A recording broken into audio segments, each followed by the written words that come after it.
name is Brien, and I'm a workaholic. I've actually never been to an AA meeting, but I have a feeling they feel a lot like this.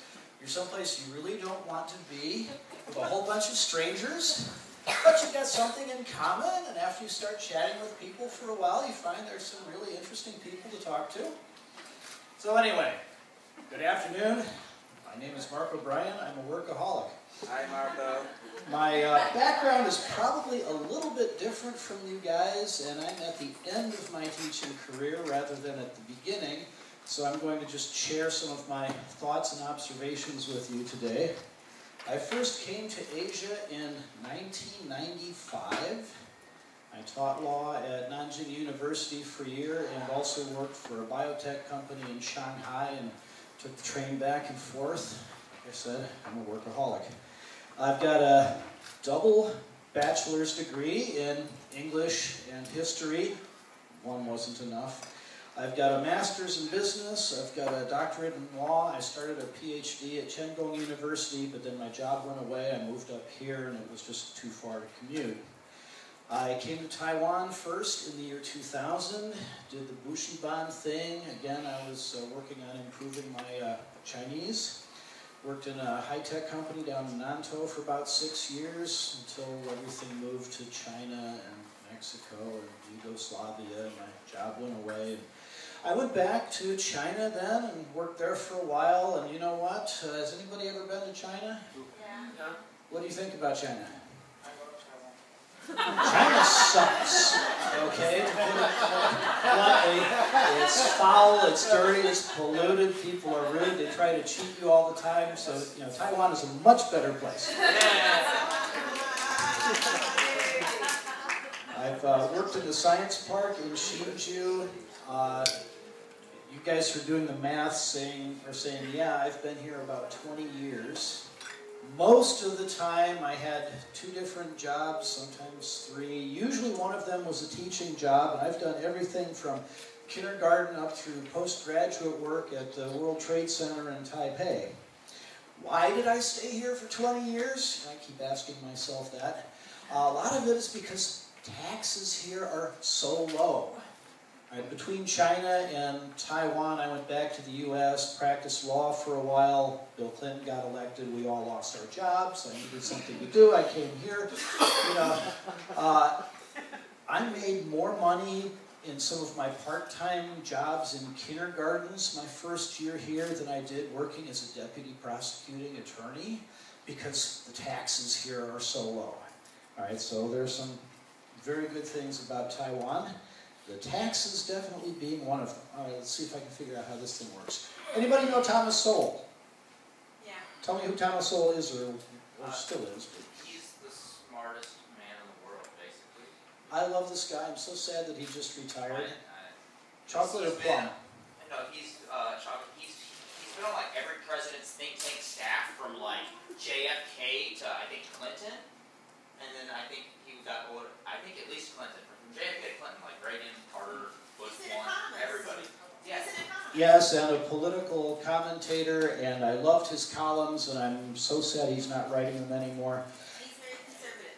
And this is from his farewell statement, and I understand exactly what he was saying when he had to ask his university students, what have you been doing for 12 years? When I first came to Taiwan, Taiwan was in the top 10 in education. Top 10. That was back in 2000. Now you look at U.S. News and World Reports where they rank countries according to education, and Taiwan is not even in the top 60. So now people are going, what's wrong? Okay, so now people are running around panicking, trying to fix the problem. Well, it's worse than you think. This is a history exam from Kansas in the 1890s.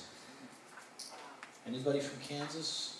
Toto, Dorothy? I'm from Kansas. You're from Kansas. Tell us about Kansas, especially 100 years ago. What kind of people would be taking a junior high school exam? Farmers' children. Exactly, farmers' kids.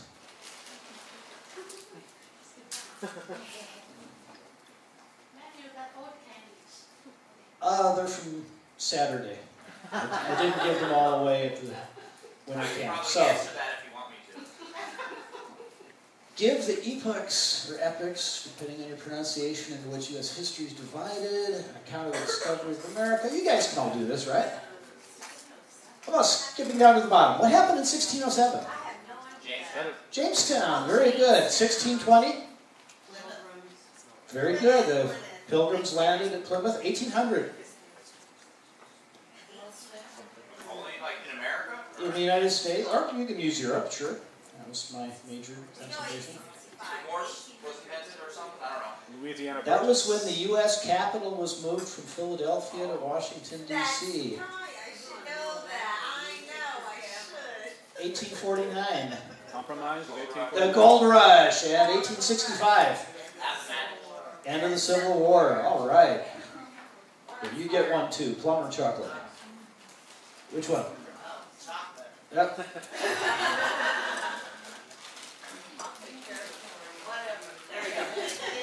All right. Now we get into the English section.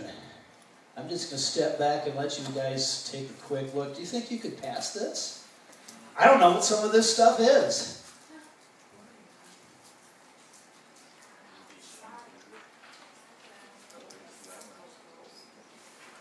This is more of the same test.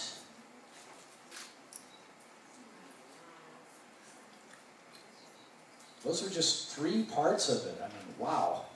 So, kids nowadays don't know nearly what they used to back in the 1890s. That's kind of scary.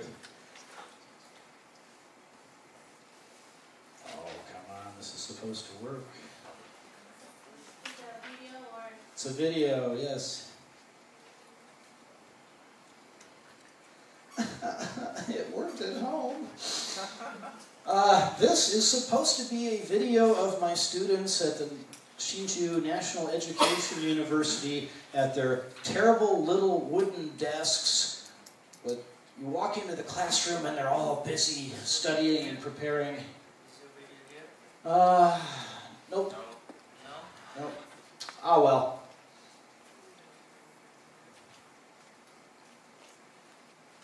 So much for that. All right.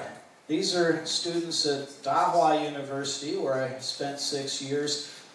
They're supposed to be in class. I found them off having breakfast somewhere. And here's another one. Now, who do you think is more likely to get a job? This guy who's got the advantage of having his own personal computer and all the high-tech stuff that they can cram into a classroom, or... Oh, my other picture disappeared too. All right. Question is motivation. How do you motivate students? That's what everybody keeps asking, right? How do you get them to want to learn? Back when my dad was a kid, this was how students were motivated. He went to Catholic schools, and I guess it worked. Unfortunately, we're not able to do this anymore. If we could, maybe the schools in Chicago wouldn't be the mess they're in right now. So you're saying we should hit the students? Sometimes I want to. No, I'm just saying that some of the older methods maybe weren't that bad. We had some professors from Northern Illinois University that told us that the average tenure, average career, I should say, of a teacher in Illinois these days is 3 years. Most teachers in Chicago don't even finish their first year. All right, so no, I'm not saying we should go back to this, but maybe things were better back then in some ways. Okay, how many people here use bribes? I don't. It's not really a brag. It's Yeah, well, it's a bribe, okay. Stickers, candy, yeah, we all use them. Does this work?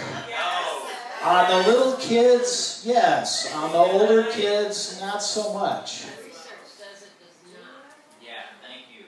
Say what? Research says it does not. Ah, okay. And of course, that's what people are always trying to do. We're always trying to reinvent the wheel these days and find something new that's going to work.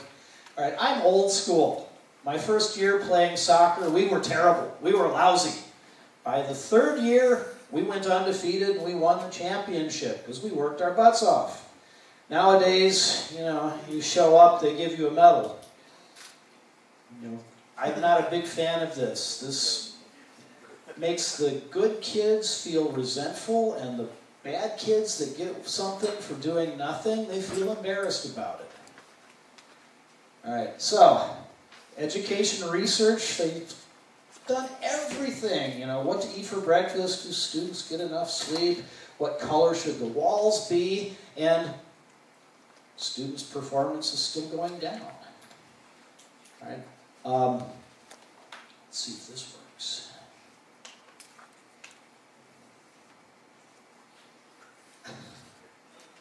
Maybe. How many people play games in their classes? How many people like to play games? I love playing games. Last one of these. Go away. Last one of these things I went to, we had a presenter who had a whole box full of games and showed how he had his students doing this stuff. And yeah, games are good to a certain extent, but is our job to play games with them, or is our job to make sure that they're learning something? Right, so I use games as a reward. If they're not good, they don't get to play the game.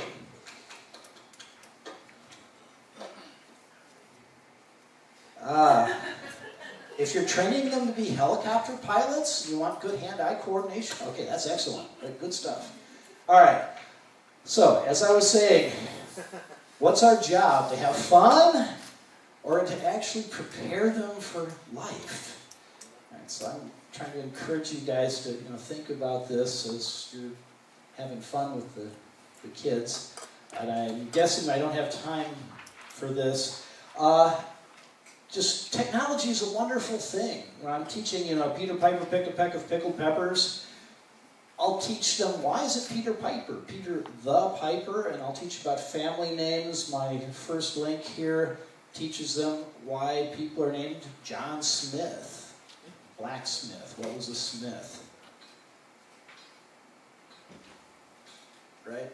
That's fun stuff. Okay. Whoops. And of course I can use the internet and show them what a peck is, what are pickles, what are peppers, because research shows us that if you use pictures and sound, this helps with memory retention. But that's not really anything new, is it? I mean, when we were kids, we used pictures and color to learn things, right? So how do we get kids to be motivated? Well, I've been trying all sorts of different ways for many, many different years. And I've used encouragement, I've used intimidation, I've used rewards, I've used humiliation, I've had low standards, mostly high standards, because that's just me, I'm a pretty demanding person. One thing I haven't tried, okay, quickly, somebody help me, what's this? The thinker. Think Outside the box, candy or plum? And